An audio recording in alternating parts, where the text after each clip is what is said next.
तुम ईद मुबारक। तुम फोकस ही तुमने लिए। ये ले रहे थे ना, मैं लॉन्ग फिल्म शॉर्ट फिल्म सब ले रहे थे। आप आगे आके बहुत बैठ गए ना हम लोग तो। हाँ नहीं कोई नहीं।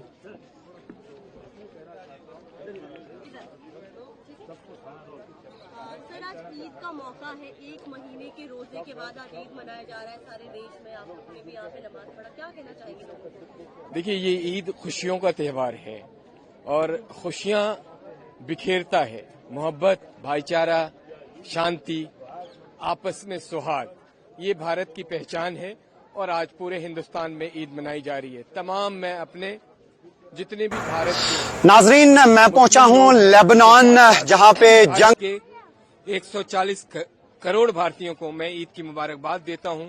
तमाम हिंदू भाइयों के नवरात्रे के त्यौहार चल रहे हैं, मैं उनको भी शुभकामनाएं देता हूं और ईद की जो मोहब्बत है वो फैलाने का काम करें।